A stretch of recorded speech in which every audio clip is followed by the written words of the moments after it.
하나님의 말씀은 시편 95편입니다. 시편 95편입니다. 한 절씩 교독하시겠습니다. 오라 우리가 여호와께 노래하며 우리의 구원의 반석을 향하여 즐거이 외치자.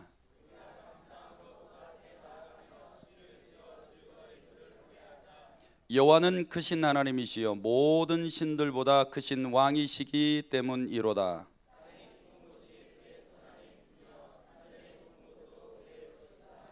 바다도 그의 것이라 그가 만드셨고 육지도 그의 손이 지으셨도다.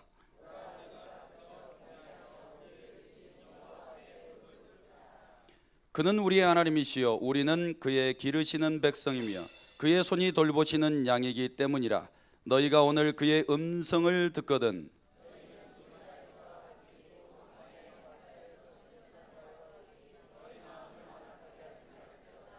그때에 너희 조상들이 내가 행한 일을 보고서도 나를 시험하고 조사하였도다.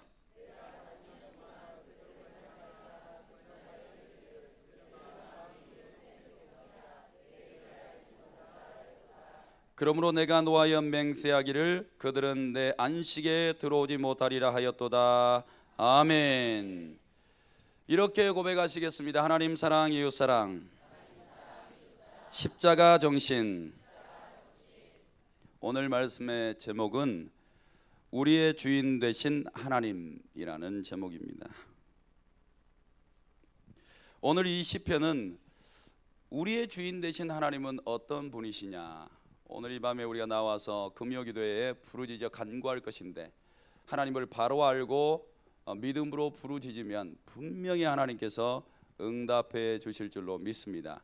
그러므로 하나님을 바로 아시고 우리의 주인이 우리를 향해서 어떻게 살아 역사하시는지를 깨닫는다면 오늘 이 밤도 하나님께서 강하게 역사해 주시는 밤이 될 줄로 믿습니다. 먼저 생각해 볼 것은 우리 주인 되시는 하나님의 특징들에 대해서 오늘 이 시편이 세세하게 기록하고 있습니다. 먼저 생각해 볼 것은 우리 주인 되신 하나님의 특징은 크신 하나님이시다라고 시인이 이야기하고 있습니다. 3절 말씀에 보니까 여호와는 크신 하나님이시여 모든 신들보다 크신 왕이시기 때문이로다. 할렐루야. 마이클 조던이라는 작가가 있습니다. 그가 신백과사전이라는 책을 기록을 했습니다. 이 책에서는 세상의 모든 신들을 다루고 있는데, 그에 따르면 고대부터 인간 세계에 머물렀던 신들의 수는 전 세계 200개 문명 속에서 2800여 개의 신들이라고 합니다. 상당히 많은 신들이 고대에서부터 지금까지 성경 안에와 성경 밖에서 언급되고 있고 기록되고 있고 나타나 있는 것입니다. 하지만 이 세상에서 하나님의 크심에 견줄 만한 어떤 종교나 신은 없는 줄로 믿습니다. 노아 시대를 봐도 하나님의 심판을 받은 사람들을 구원해낼 다른 신은 없었습니다. 출애굽 사건에서도 애굽의 신들과 요술사들은 이스라엘 백성들을 이끌어내신 하나님의 전능하심 앞에 초라하기 짝이 없었습니다. 블레셋과의 전쟁에서 다윗이 선포하며 나아갔던 만군의 여호와의 이름 앞에 골리앗과 블레셋은 마른 풀과 같은 존재들이었습니다. 신약 시대에도 마귀를 멸하고 영혼들을 구원하신 예수님을 이길 어떤 신들도 예수님 앞에 없었습니다. 할렐루야. 초대교회와 기독교 밖의 시대에도 몸과 영혼을 멸하실 수 있는 하나님을 믿는 성도들을 멸할 신은 단 한 사람의 신도 없었다라는 사실입니다. 현 시대에도 여전히 하나님의 크심에 견줄 만한 신은 없습니다. 이것을 믿는 줄로 믿습니다. 이단, 사이비, 타종교 신들 혹은 과학의 힘이나 강성한 나라, 권력자, 부를 축적한 사람들도 하나님 앞에서는 허무할 뿐입니다. 그리고 사탄이 지금 시대를 얼마나 강하게 붙들고 흔들어 미혹한다 할지라도 전능하신 하나님 앞에 한낱 미약한 존재일 뿐인 것입니다. 하나님은 자신이 지으신 것들과 상관없이 여전히 크시며 전능하시고 존귀하신 줄로 믿습니다. 오늘 이 밤에 사랑하는 성도들이 시인의 고백과 같이 크신 하나님이시여 크신 왕 되신 하나님 앞에 서 있는 것을 깨닫게 되기를 주님의 이름으로 축복합니다. 믿음과 영안의 눈이 열려 크신 하나님의 임재 앞에 서 있는 우리 자신들을 볼 수 있게 되기를 주님의 이름으로 축원합니다. 하나님보다 다른 큰 신은 없습니다. 이 사실을 굳건하게 믿으시고 시인이 기록해 놓았던 것처럼 하늘 아래 큰 신이 없습니다. 하나님 외에 다른 큰 왕은 없습니다. 견주는 것 자체가 잘못된 것입니다. 그러므로 오늘 이 3절의 신앙을 우리의 가슴 속에 써 넣으십시오. 하나님, 내가 하나님보다 다른 것을 의지했던 것을 회개합니다. 하나님보다 다른 것을 더 크게 여겼습니다. 어떨 때는 하나님보다 나의 문제를 더 크게 여겼습니다. 그리고 그 문제 앞에 굴복했습니다. 그리고 회개하시기를 바랍니다. 그렇게 돌이켜 다시 하나님 앞에 무릎을 꿇으신다라면 하나님께서는 겸손히 우리를 받아주실 줄로 믿습니다. 두 번째로 하나님의 특징은 모든 피조물의 창조주이시다라고 이야기하고 있습니다. 4절과 6절에 세세하게 기록하고 있습니다. 땅의 깊은 곳이 그의 손 안에 있으며 산들의 높은 것도 그의 것이로다. 바다도 그의 것이라 그가 만드셨고 육지도 그의 손이 지으셨도다. 오라 우리가 굽혀 경배하며 우리를 지으신 여호와 앞에 무릎을 꿇자라고 말하고 있습니다.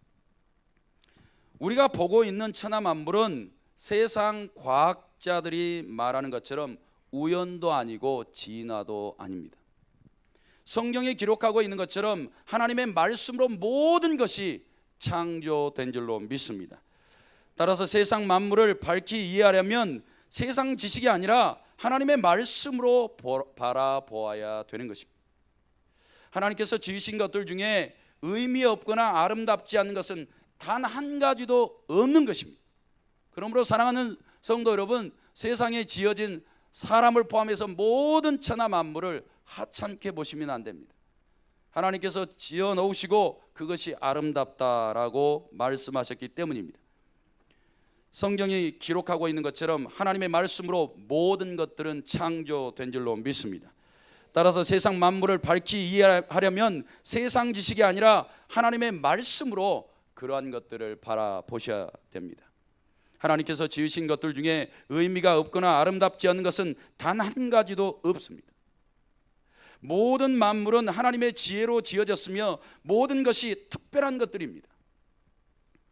하나님은 지어진 것들의 창조주이시고 모든 피조물들은 그분의 소유입니다.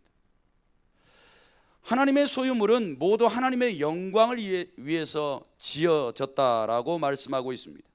하나님의 영광을 나타낼 때만 그것들의 존재의 가치가 의미 있는 것입니다. 특별히 하나님의 형상을 따라 지음받은 사람들도 자기 자신을 위해 살 때는 아무런 의미가 없습니다. 자신을 지으신 하나님의 영광을 나타낼 때에만 우리도 인간으로서 진정한 가치가 있게 되는 것입니다. 성경의 역사 속에서 창조주 하나님은 하나님 자신을 떠나 우상을 섬기거나 하나님께 불순종한 인생들을 기뻐하신 적이 없습니다. 그들 속에서 하나님의 영광은 사라지고 악취나고 더러운 죄들만 그들 속에 가득했기 때문입니다. 우리 인생들의 참된 삶은 창조주 하나님이 자신들의 주인인 것을 분명히 깨닫고 이 세상 우상이나 신들을 멀리하고 자신의 주인 삼지 않으며 하나님께만 순종하여 그분의 영광을 나타낼 때 참된 가치가 있게 되는 것입니다. 이사야 선지자는 이렇게 말했습니다. 소는 그 임자를 알고 나귀는 그 주인의 구유를 알건만은 이스라엘은 알지 못하고 나의 백성은 깨닫지 못하는도다 라고 말하고 있습니다. 좋은 소리로 말하는 것이 아닙니다. 그는 분노했습니다. 그래서 광야에서 외치는 자 같이 이 세상 타락한 사람들을 향해서 담대하게 이사야가 선포한 것입니다. 소도 그 임자를 알고 나귀도 그 구유의 주인을 아는데 너희는 뭐냐 이 말. 사랑하는 성도 여러분, 성도들 속에 하나님의 영광이 나타나지 않으면 오늘 이사야의 말을 들을 수밖에 없는 것입니다. 우리는 우리가 살아있는 것 자체를 통해서 하나님의 영광을 나타내셔야 됩니다. 그럴 때에 우리는 창조된 것에 의미가 있는 것입니다. 우리 속에서 하나님의 영광이 나타나지 않고 우리 속에서 하나님이 살아있지 않다라면 우리는 마른 지팡이와 동일한 것입니다. 그러므로 사랑하는 성도 여러분, 아직도 내 안에서 하나님의 영광의 빛이 하나도 발견되지 않고 눈을 감아도 깜깜한 것밖에 없다라면 오늘 이 밤에 부르짖어서 하나님의 영광이 내 속에 다시 빛으로 임하게 되시기를, 그래서 하나님의 영광을 나타내는 입술과 우리의 몸된 삶이 되시기를 그렇게 부르짖기를 주님의 이름으로 축원합니다. 그러므로 오늘 이 밤에 하나님을 떠나 세상을 의지하고 자신의 길로 갔던 것을 회개하십시오. 돌이켜 다시 하나님을 자신의 주인 삼기를 주님의 이름으로 축복합니다. 세 번째로 하나님의 특징은 자기 백성들의 보호자이시다라고 이야기를 하고 있습니다. 7절 말씀에 그는 우리의 하나님이시요 우리는 그가 기르시는 백성이며 그의 손이 돌보시는 양이기 때문이라 너희가 오늘 그의 음성을 듣거든 이라고 말씀하고 있습니다. 하나님은 피조물들의 진정한 보호자이십니다. 믿습니까? 하나님이 아닌 것들은 모두가 강도요 절도자들입니다. 다윗은 말합니다. 여호와는 나의 반석이시요 나의 요새시요 나를 건지시는 이시요 나의 하나님이시요 내가 그 안에 피할 나의 바위시요 나의 방패시요 나의 구원의 뿌리시요 나의 산성이시로다. 할렐루야. 하나님을 보호자 삼았습니다. 그래서 이런 고백이 나오는 것입니다. 그리고 그는 시편 23편 1절에서 4절까지 이렇게 이야기하고 있습니다. 여호와는 나의 목자시니 내게 부족함이 없으리로다. 그가 나를 푸른 풀밭에 누이시며 쉴만한 물가로 인도하시는도다. 내 영혼을 소생시키시고 자기 이름을 위하여 의의 길로 인도하시는도다. 내가 사망의 음침한 골짜기로 다닐지라도 해를 두려워하지 않을 것은 주께서 나와 함께 하심이라. 주의 지팡이와 막대기가 나를 안위하시나이다. 할렐루야. 성도 여러분, 하나님만이 우리의 보호자이십니다.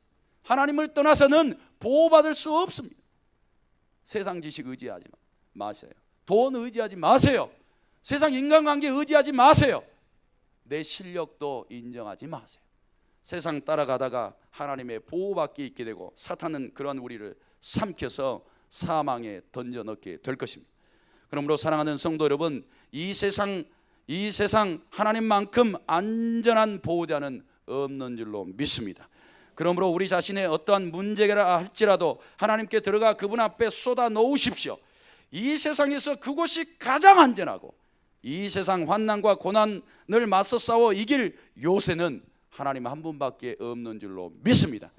오늘 이 밤에 기왕 나왔으니 우리의 보호자 되신 하나님 앞에 우리의 가정과 우리의 인생과 우리의 사역과 우리의 모든 애통하는 것들을 다 쏟아 놓으시면 보호자가 되신 하나님이 오늘 역사해 주셔서 다윗처럼 시편 18편 2절과 같이 다시 한번 고백하게 될 줄로 믿습니다. 네 번째로 하나님의 특징은 이렇게 나타납니다. 심판하는 분이다 라고 말이죠. 오늘 11절 말씀에 보면 그러므로 내가 노하여 맹세하기를 그들은 내 안식에 들어오지 못하리라 라고 말씀하고 있습니다. 하나님은 사랑뿐만 아니라 공의의 하나님이십니다. 심판은 정확하게 있는 것입니다. 하나님을 믿고 순종하는 사람들을 위해서가 아니라 불순종하는 사람들을 위해서 심판이 존재하는 것입니다. 실상 죄 아래에 있는 인생들 중에 하나님의 심판을 피해갈 사람은 단 한 사람도 없는 것을 알고 있습니다. 이러한 사실을 인정하고 자신의 죄를 회개하고 돌이켜 하나님 앞에 순종하는 사람들은 심판을 면하게 될 줄로 믿습니다. 그러므로 길이요 진리요 생명이 되시는 주 예수 그리스도를 의지하는 것이 얼마나 복되고 성령님을 모셔드려서 순종하는 사람들은 얼마나 큰 축복 가운데 있는 줄 생각하셔야 됩니다.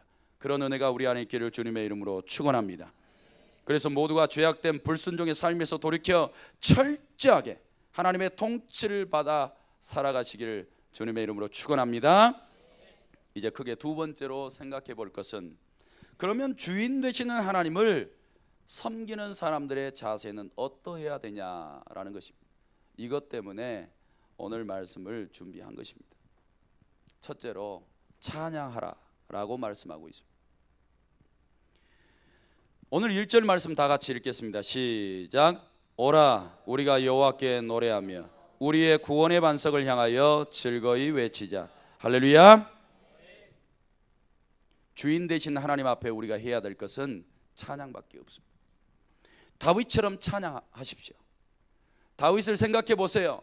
그가 전쟁을 치를 때, 그가 도망자 신세였을 때, 그가 죄를 범하였을 때, 그가 왕위에 올라가 있었을 때 그는 언제나 하나님을 찬양했습니다. 그것이 그의 인생의 시작이요 끝이었습니다. 그는 찬양을 배웠고 죽을 때까지 찬양했습니다. 찬양을 버린 적이 없었습니다. 그는 언제나 찬양의 시를 지었습니다. 그리고 찬양의 노래를 하나님 앞에 올려드렸습니다. 그의 인생은 이 찬양 속에 다 묻어 있었습니다. 그런데 놀랍게도 다윗의 찬양 속에는 하나님의 전능하심, 하나님의 창조하심, 하나님의 보호하심, 하나님의 심판하심, 하나님의 공의가 그 속에 다 들어가 있습니다. 하나님의 축복은 그의 찬양 속에 구구절절히 들어가 있습니다. 하나님의 영적 세계의 통치권도 얼마나 세세하게 기록되어져 있는지 모르겠습니다. 사랑하는 성도 여러분, 찬양을 부르십시오. 그리고 마음과 정성과 뜻을 다해서 입술을 여십시오. 가정에 있어도 찬양하십시오. 직장에 있어도 찬양하십시오. 공부하는 학생들도 찬양하시기를 바랍니다. 길을 걸어가십니까? 찬양의 시간을 가지십시오. 찬양이 우리 주인 되신 하나님 앞에 피조물이요, 하나님의 사랑을 받고 있는 자요, 하나님의 능력과 하나님의 도우심을 받고 있는 우리 자신을 깨닫게 하실 줄로 믿습니다. 욕과 같은 처지에 있어도 하나님을 찬양하시기를 주님의 이름으로 축원합니다. 카타콤 속에서 하나님을 찬양했던 믿음의 사람들을 기억하십시오. 그들의 찬양을 귀 속에 이렇게 생각해 보십시오. 그리고 들어보십시오. 그들의 영혼을 구원하신 하나님을 무덤 속에서라도 찬양하는 그 찬양이 무덤과 같은 우리의 인생 속에서 생명을 넣어주신 그 하나님을 향해서 찬양으로 드려지시기를 주님의 이름으로 축복합니다. 어떤 상황 속에서도 하나님을 찬양하고 결단하고 우리의 참 주인 되신 하나님을 찬양해야 합니다. 그것이 주인된 하나님을 모시고 있는 피조물의 본분인 것을 믿습니다. 그것이 피조물의 목적이 있는 삶인 것을 믿습니다. 가난해도 찬양하십시오. 병들어도 하나님을 찬양해 보십시오. 힘들어도 찬양하십시오. 스트레스를 받아도 진정하시고 찬양을 읊조리시기를 주님의 이름으로 축원합니다. 영혼이 회복되고 하나님께서 부으시는 은총과 복을 그 속에서 맛보게 될 줄로 믿습니다. 그 다음에 두 번째로 감사하셔야 됩니다. 오늘 2절 말씀에 우리가 감사함으로 그 앞에 나아가며 그랬습니다. 피조물이 감사하지 않는 것은 피조물 속에 하나님께서 영광을 넣어줄 수 없습니다. 하나님께서 왜 영광을 넣어주었습니까? 감사받기 위해서요. 사랑하는 성도 여러분, 오늘 우리의 입술은 어떻습니까? 눈을 뜨자마자 감사하고 있습니까? 내가 일할 직장이 있어서 감사하고 있습니까? 나에게 가정이 있고 자녀가 있고 아내가 있고 남편이 있어서 감사하고 있습니까? 내 호주머니에 돈이 있는 것에 대해서 감사하고 있습니까? 무엇보다 이 죄악된 세상에서 영혼을 구원하여 주님의 품으로 인도해 가시는 하나님에 대해서 얼마만큼 감사하고 있습니까? 병들어도 생명 붙어 있는 것에 대해서 감사하고 있습니까? 죄악 진흙탕 속에서 굴러있는 내 영혼을 다시 회개하여 돌이켜 하나님의 길로 인도하신 하나님 앞에 얼마나 감사하고 있습니까? 그저 그렇고 쓸모없고 의미없고 존재감 없고 세상에서 알아줄이 없는 그런 삶 속에서 얼마만큼 하나님을 찾아 감사하고 있냐, 이 말이. 어느 특별한 일들만 일어나야 하나님을 찾아 감사하고 있다라면 그 사람은 자신의 삶 속에 하나님을 온전한 주인으로 모시고 있지 못하는 것입니다. 성도 여러분, 그러므로 영혼을 회복시키시고 우리에게 은총을 베풀어 주시는 그 하나님을 기억하시면서 온전한 감사가 우리 안에 있기를 주님의 이름으로 축복합니다. 혼자 있어도 감사하십시오. 가족과 함께 있어도 감사하십시오. 사역 속에서도 감사하십시오. 한 영혼이 주님 앞에 돌아오는 이 일들에 대해서 하나님 앞에 감사하십시오. 오병이어 교회가 존재하는 것도 감사하십시오. 오병이어 교회를 통해서 크신 일들을 행하시는 하나님에 대해서도 감사하시기를 바랍니다. 오늘 우리가 이 한 자리에 모여 있는 것도 감사하십시오. 우리가 함께 힘을 모두어서 하나님 앞에 한 목소리로 기도하며 찬양하며 부르짖을 수 있는 것도 감사하십시오. 이 시대 가운데 그리스도인으로 불러주셔서 이 세상에 빛을 비추게 하신 것도 감사하십시오. 이 감사를 도둑이 와서 훔쳐가지 못하도록 안전하게 지키시고 언제나 감사를 이 심장 속에 품으시고 감사 모든 일에 감사하며 살아가시기를 주님의 이름으로 축원합니다. 그 다음에 세 번째, 따라 사시길 바랍니다. 순종해야 한다. 오늘 이 시를 써놓은 목적은 순종 때문입니다. 6절 말씀 다 같이 읽겠습니다. 오라, 우리가 굽혀 경배하며 우리를 지으신 여호와 앞에 무릎을 꿇자. 아멘. 무릎을 꿇으십시오. 그게 순종입니다. 가정에서 무릎 꿇으십시오. 그것이 순종입니다. 교회에서 무릎을 꿇으십시오. 그것이 순종입니다. 세상에 나아가서 무릎을 꿇으십시오. 우리 위에 하나님이 살아 계십니다. 우리 앞에 하나님이 살아 계십니다. 성령으로 우리 심령 가운데 오셔서 역사하시는 분이십니다. 그분 앞에 무릎을 꿇으세요. 교만하지 마세요. 내 지식 꺼내지 마세요. 내 실력 하나님 앞에 꺼내놓지 마세요. 냄새밖에 나는 것이 없습니다. 사랑하는 성도 여러분, 순종이 제사보다 나은 줄로 믿습니다. 하나님 앞에 굽혀 경배하십시오. 그분 앞에 무릎을 꿇어서 하나님 말씀하십시오. 내가 순종하겠습니다.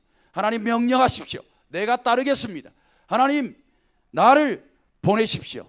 이 세상에 대해서 하나님만이 유일한 신이시고 전능하시고 영혼을 구원시키시며 이 세상을 심판하실 하나님이신 것을 선포하겠습니다.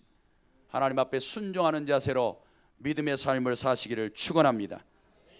오늘 불순종했던 이스라엘 백성들에 대해서 하나님은 질타하고 계십니다.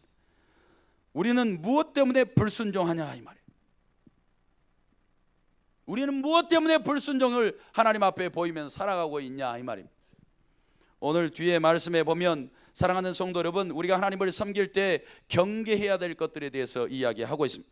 그것의 첫 번째가 8절 말씀에 보니까 마음을 완악하게 하지 않아야 된다라고 말씀하고 있는 것입니다. 8절 말씀에 너희는 무리바 에서와 같이 또 광야의 마사에서 지냈던 날과 같이 너희 마음을 완악하게 하지 말지어다. 도대체 여기서 무슨 일이 일어났냐, 무슨 사건 말이죠. 사랑하는 성도 여러분, 이스라엘 백성들이 완악해져서 불순종하게 됐던 것은 의식주의 문제였습니다. 만나와 반석에서 나오는 물의 문제였다 이 말입니다. 만나만 먹었던 그들은 불평했습니다. 만나와 물만 먹었던 그들은 불평했다 이 말이에요. 하나님이 광야길에서 그들을 가나안 땅으로 인도해 가시는 그 전능하심 앞에 서 있으면서도 불평했어요. 이게 우리의 삶이에요.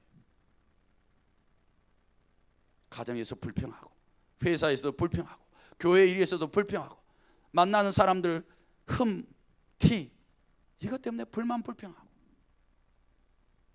사랑하는 성도 여러분, 이것이 우리의 마음을 완악하게 만들고 있습니다. 그래서 예수 그리스도가 이 땅 위에 오셔서 겸손의 왕이 되셨습니다. 완악한 사람들의 마음을 깨어부시려고 이 땅 위에 오신 거라 이 말입니다. 그래서 성부 하나님 앞에 참된 순종을 예수 그리스도께서 보여주셨어요.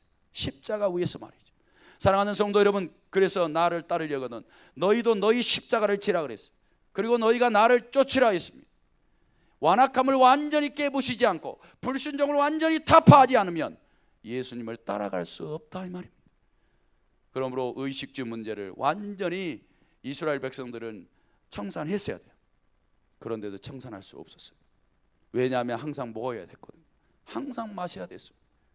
그러니 불만과 불평이 그들 속에 들어와서 그들의 마음을 완악하게 하고 굳어지게 하고 목이 곧아지게 하고 불순종하게 만든 것입니다. 오늘 이 자리에 나와서 기도해도 주님의 음성 단 한 자락도 들을 수 없는 것은 우리의 마음의 완악함 때문입니다. 오늘 이 자리에 나와도 시원한 하나님의 음성을 들을 수 없고 마음의 평안을 얻어서 돌아갈 수가 없고 부르짖어도 하나님의 음재를 느낄 수 없는 것은 우리의 굳은 완악한 마음 때문에 저 세상 속에 나아가 불순종하며 살아가고 있는 우리의 모습 때문이라 이 말이에요. 사랑하는 성도 여러분, 오늘 아침 조회 때 요한복음 말씀을 교육자들이 읽었습니다. 이제 세례 요한의 사역이 많은 열매를 맺기 시작했습니다. 세례 요한 앞에 세례를 받기 위해서 수많은 사람들이 나왔습니다. 그런데 이제 예수 그리스도께서 공생애를 시작하게 되었습니다. 그런데 수많은 사람들이 예수님께 나아가 세례를 받기 시작합니다. 그래서 세례 요한의 제자가 찾아와 당신 말고 또 다른 이가 세례를 주고 있다라고 말합니다. 그런데 세례 요한은 이렇게 말합니다. 하나님께서 하시는 일이 아니면 하나님의 능력이 나타날 수 없다라고 말이죠. 하나님의 능력이 아니면 그것은 불가능한 일이라라고 말이죠. 사랑하는 성도 여러분, 세례 요한은 자신 가운데 역사하시고 이스라엘 가운데 역사하시고 세상 나라 가운데 역사하시는 하나님의 전능하심을 보았습니다. 그리고 그것을 받아들였어요. 그리고 언제나 하나님의 능력 가운데 굴복하는 사람이었어요. 오늘 오병이어 교회 성도들도 그렇게 되시기를 주님의 이름으로 축원합니다. 오늘 오병이어 교회 가운데 역사하시는 하나님을 보셔야 돼요. 우리 가정 가운데 역사하시고 운행하시는 하나님을 보셔야 돼요. 그 다음에 이 지역 가운데 살아 운행하시고 역사하신 하나님을 보셔야 돼요. 그리고 사단이 어떻게 하나님의 권위 앞에 설 수 없고 예수 그리스도 이름 앞에 굴복하며 물러가는 것들을 보셔야 돼요. 우리의 인생 가운데 수많은 문제들이 있어도 예수 그리스도의 섭리와 성령의 역사 가운데 굴복하면서 문제가 해결되어지는 하나님의 놀라우신 일들을 읽으실 수가 있어야 돼요. 공부하는 학생들은 내가 왜 공부해야 되며 하나님의 뜻이 나를 향해서 어떻게 역사하신지를 깨달으셔야 돼요. 발견하셔야 돼요. 그렇게 되기까지 부르짖으셔야 돼야 그래야 여러분들의 인생이 의미가 있는 줄로 믿습니다. 하나님의 전능하신 손에 붙들려서 하나님의 크신 뜻을 이루어 드릴 수 있다 이 말입니다. 직장 생활 속에서 이 직장 속에서 어떻게 하나님이 통치하시고 역사하시는지를 읽어낼 수 있어야 된단 말입니다. 그래야 그것이 흥하게 될 줄로 믿습니다. 오늘도 내 사역 속에서 내가 살아가는 이 삶 속에서 하나님이 어떻게 살아 역사하기를 원하시는지 세례 요한처럼 읽으실 수 있어야 돼요. 하나님의 능력이 나를 통해서 어떻게 역사하기를 원하시는지, 하나님은 능력으로 나를 오른쪽으로 가기를 원하는데 나는 왼쪽으로 가고 있다라면 능력이 나올 수 없다 이 말입니다. 그런 하나님의 의도와 하나님의 능력을 발견하셔야 돼요. 그래야 옳은 길로 가게 될 줄로 믿습니다. 하나님의 능력이 나타나게 될 줄로 믿습니다. 순종하는 길로 나아가십시오. 한 발 한 발 순종하십시오. 그리고 입술에 한 소절 한 소절 순종의 언어를 꺼내놓으십시오. 철저하게 하나님 앞에 무릎을 꿇겠다고 하나님이 말씀하신 대로만, 명령하신 대로만 순종하며 나아가겠다라고 결단하십시오. 그리고 시작하십시오. 오늘 이 밤부터 부르짖어서 시작하세요. 불순종했습니다. 하나님 없이 살았습니다. 하나님 없이 내 머리로 살았습니다. 하나님 없이 무감각한 완악한 내 마음으로 오늘 하루를 살았습니다. 주여 용서해 주옵소서. 다시 성령 하나님 내 속에 들어오셔서 예수가 내 속에 왕이 되게 하시고 하나님의 통치가 내 속에 이루어지기를 원합니다. 그래서 다시 시작하기를 원합니다. 지난날의 불순종을 용서하여 주옵소서. 순종의 삶을 살아가겠습니다. 나에게 영적인 능력들이 나타나게 하옵소서. 말씀의 능력이 나타나게 하옵소서. 기도의 능력이 나타나게 하옵소서. 믿음의 능력이 나타나게 하옵소서. 그러한 결단들이 오늘 이 밤에 일어나시기를 주님의 이름으로 축원합니다. 네 번째로 하나님을 섬기는 자의 자세는 따라서 하십시오. 하나님의 음성을 들어야 합니다. 하나님의 말씀을 들어야 합니다. 7절에 그는 우리의 하나님이시여 우리는 그가 기르시는 백성이며 그의 손이 돌보시는 양이기 때문이라. 너희가 오늘 그의 음성을 듣거든 그랬어. 하나님의 말씀을 들으셔야 돼요. 듣지 않는 사람들은 마귀에게 밥되어 있습니다. 하나님의 음성을 듣지 않는 사람들은 무식한 사람 중에 제일 무식한 사람입니다. 사랑하는 성도 여러분, 하나님의 음성을 구하십시오. 하나님의 말씀을 구하세요. 그리고 말씀이 있는 사람들은 깨닫기를 소망하세요. 하나님의 말씀이 내 속에 깨달아져 그 말씀이 생명이 있고 능력 있고 강하게 역사하는 말씀인 것을 알게 되시기를 축원합니다. 성도 여러분, 너희가 하나님의 말씀을 듣거든 그 말씀을 순종하라고 요청하고 있는 것입니다. 하나님의 말씀 외에 더 이상 지혜로운 것은 없습니다. 하나님의 말씀 외에 기적과 같은 것은 없다 이 말입니다. 하나님은 말씀으로 모든 것을 다 행하셨어요. 세상이 눈에 보이는 세상이 펼쳐지게 된 것입니다. 하나님의 말씀 한마디면 사랑하는 성도 여러분, 폭풍도 잠잠하게 되는 것입니다. 하늘에서 불도 떨어지게 되는 것입니다. 하나님의 말씀 한마디면 우리의 인생도 형통하게 될 줄로 믿습니다.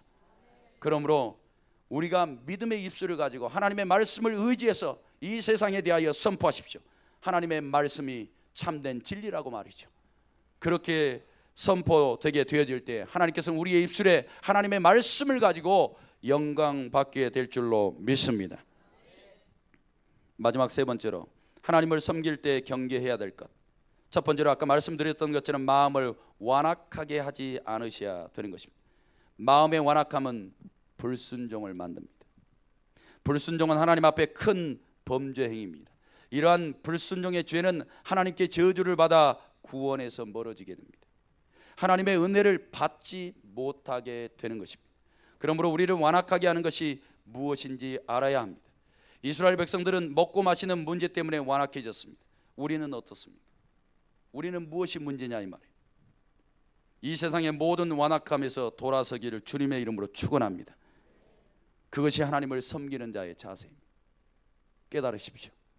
하나님, 내가 마음이 완악해 굳어져서 하나님 앞에 불순종하게 하는 것이 무엇입니까? 성령의 인도를 따르지 못하게 하는 것이 무엇입니까? 오늘 이 밤에 다 발견하세요. 그리고 내 마음속에 성령께서 넣어주시면 그것을 붙잡고 회개하십시오. 그렇게 하면 하나님의 성령이 오늘 이 밤에 강하게 역사하시고 우리 머리 위에 기름 부어주셔서 이 세상에 대해서 강하고 담대하게 나아가 승리하게 할 줄로 믿습니다. 그 다음에 두 번째로 경계해야 될 것은 하나님을 시험하지 않으셔야 됩니다. 9절 말씀 다 같이 읽겠습니다. 그때에 너희 조상들이 내가 행한 일을 보고서도 나를 시험하고 조사하였도다. 아멘. 하나님을 시험하지 마시기를 바랍니다. 이미 성경 속에 하나님은 시험할 수 없는 존재인 것을 다 말씀해 주셨습니다. 하나님은 시험할 대상이 아닙니다.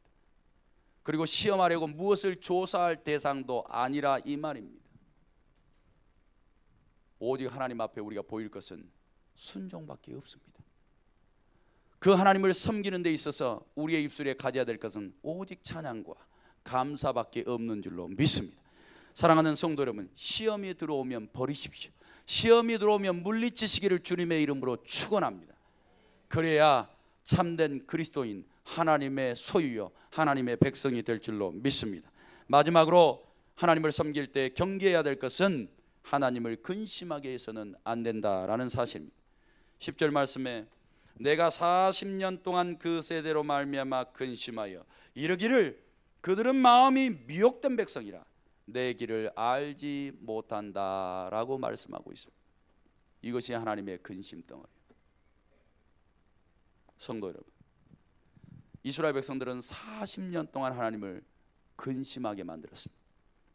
그들은 하나님을 몰랐기 때문입니다. 너무나 답답합니다. 10계명과 613가지의 법 규례를 주었는데도 말이죠. 오늘 우리에게 성경 66권을 주었는데도 하나님을 모르고 있습니다. 이렇게 오병이어 교회를 열심히 다니고 있는데도 하나님을 모릅니다. 그래서 불순종합니다. 그래서 넘어지고 자빠지는 것입니다. 사랑하는 성도 여러분, 이러한 우리의 연약함을 인정하시기를 바랍니다. 그래서 하나님 앞에 무릎을 자주자주 꿇으십시오. 그리고 하나님을 알게 해달라고 부르짖으십시오. 그렇게 하시면 하나님께서 호세아 때와 같이, 호세아는 알았잖아요. 그 하나님을 알게 되어 하나님을 극진히 섬길 수 있었잖아요. 그래서 그는 선지자처럼 살 수 있었잖아요. 오늘 이 밤에 우리도 그렇게 되시기를 주님의 이름으로 축원합니다. 결론입니다. 성도 여러분, 우리의 주인은 찬양과 경배를 받으실 하나님이십니다. 할렐루야. 그분은 우리의 창조주이십니다. 믿습니까? 오직 그 하나님만 바라보시기를 주님의 이름으로 축복합니다. 하나님을 겸손히 섬기는 자로서 하나님이 우리의 주인 되시고 우리는 그분의 종이 되어서 하나님의 빛을 이 세상 만방에 나타내게 되시기를 주님의 이름으로 축복합니다.